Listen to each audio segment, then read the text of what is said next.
Hello बच्चों, so let's see this question. The question says the probability of hitting a target by 3 marksmen of 1 by 2, 1 by 3, 1 by 4. ठीक है, तो यहाँ पे हमें find the probability that one and only one of them will hit the target when they fire simultaneously. ठीक है, तो हम यहाँ पे देख लेते हैं हमारा की कॉन्सेप्ट क्या यूज हो रहा है. अगर हमारे पास probability of an event E जो है वो given होता है, ठीक है, तो हमारे पास प्रोबेबिलिटी ऑफ नॉट ई कैसे आता है. That is sure event. क्या होता है probability of sure event? That is 1 minus probability of event E. ठीक है, तो हमारे पास क्या आ जाएगा यहाँ पे प्रोबेबिलिटी ऑफ नॉट ई. ठीक है, तो यहाँ पे अब देख लेते हैं हमारे पास क्वेश्चन क्या गिवन है. जस्ट सपोज मेरे पास ए बी और सी जो है, these are 3 events of marksman.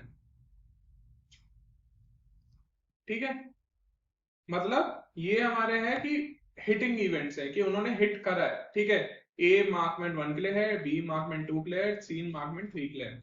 हमें क्वेश्चन में क्या गिवन है? प्रोबेबिलिटी ऑफ ए गिवन है 1/2, प्रोबेबिलिटी ऑफ बी गिवन है that is equals to 1/3 and probability of C given है दैट इज इक्वल्स टू 1/4. तो यहाँ पे हम क्या निकाल लेंगे कि probability of not A means उसने हिट नहीं किया. ठीक है, तो यहाँ पे हमारे पास आ जाएगा that is probability of not A will be equals to 1 minus 1/2, that is equals to 1/2, right. Probability of not B हम कैलकुलेट कर लेंगे, that is 1 minus 1/3, तो ये क्या हो जाएगा 2/3, right.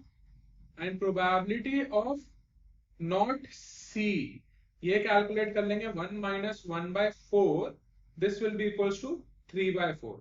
ठीक है, अब क्वेश्चन में हमें दिया है कि हमें प्रोबेबिलिटी फाइंड आउट करनी है कि सिर्फ ए और ए की उनमें से, ठीक है, जो है टारगेट को हिट करेगा जब वो फायर करे साइमल्टेनियसली. ठीक है, तो यहां पे हमारे पास रिक्वायर्ड प्रोबेबिलिटी क्या हो जाएगी?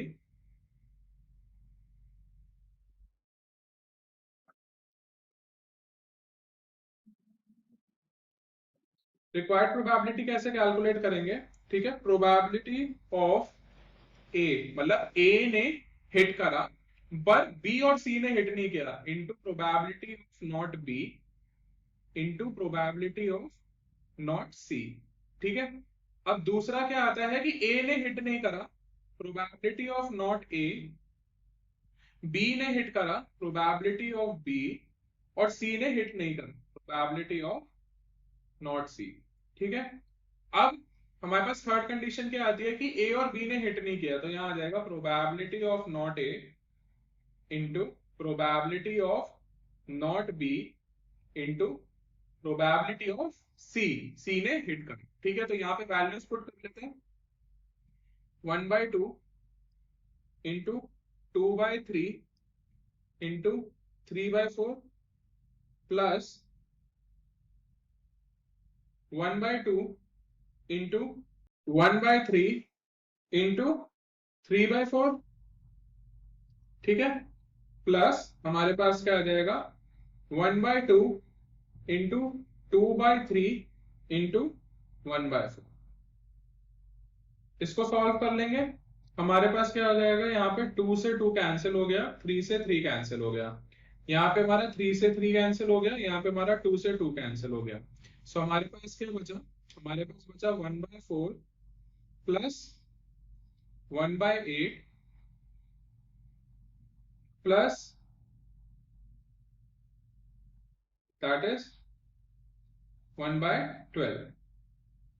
ठीक है, यहाँ पे हम एलसीएम ले लेंगे, हमारे पास एलसीएम क्या आ जाएगा इन तीनों का, दैट इज 24. तो हमारे पास यहाँ पे आएगा दैट इज 4 6 24 होता है 6, 3 8 24 होता है प्लस 3 एंड यहाँ पे प्लस 2. तो हमारे पास क्या आ गया that is 6 plus 3 is 9, 9 plus 2 is 11, 11/24. ये हमारी रिक्वायर्ड प्रोबेबिलिटी हो गई. ठीक है, तो हमारे पास फाइनल आंसर क्या आ जाएगा? Therefore the probability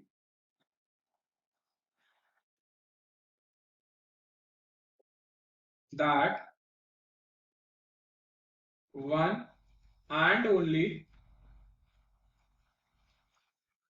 one of them